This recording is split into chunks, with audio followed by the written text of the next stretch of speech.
This was the moment Joseph Ratzinger became Pope Benedict XVI, the spiritual leader of more than 1 billion Catholics worldwide.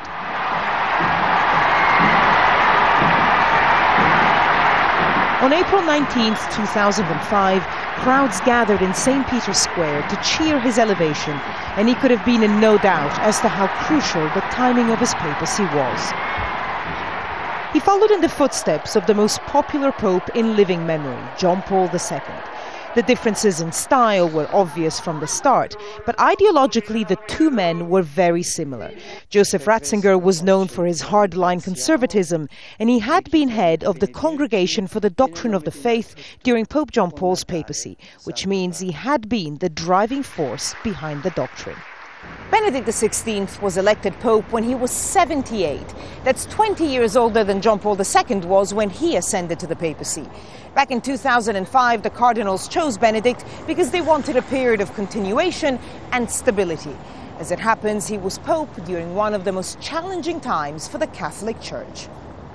The biggest test to face Pope Benedict was unquestionably the child abuse scandal. Although cases had already emerged, especially in the US, it was under Benedict's tenure that the paedophile scandal truly erupted worldwide. Thousands of cases, not just in the US, but in many other countries, including Ireland, Austria, Mexico, the Netherlands, and even the Pope's native Germany. And most damaging of all, accusations and growing evidence that the Church had willfully covered up several cases, transferring the offending priests from diocese to diocese, only for them to molest yet more children in their care.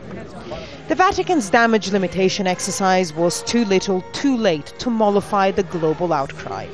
The Pope did apologize and often met victims of abuse at the hands of priests.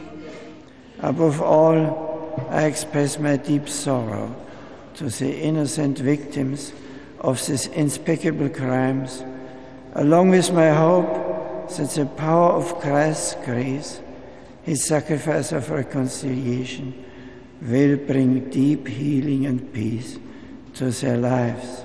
But some of the accusations were aimed at the Pope himself and his time as Archbishop of Munich.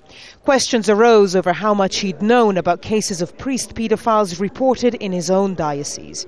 The Vatican called these allegations false and defamatory, but they did little to reassure Catholics that the Church had fought the evil of child abuse strenuously enough. In October 2011, the signs of age and the pressures of travel began to show. The now 84-year-old Pope began to use a mobile platform to be wheeled up the main aisle of St. Peter's Basilica. The Vatican said it was to reduce fatigue. It would also avoid a repeat of the incident on Christmas Eve 2009 when a woman with psychiatric problems knocked the Pope down. The mobile platform was the first sign that Benedict XVI's strength was starting to decline. The word Catholic means universal, and that has been Pope Benedict's biggest challenge in an era of globalization, bringing together the values of a church that covers both liberal Western societies and more traditional ones in the developing world. Barbara Serra, Al Jazeera.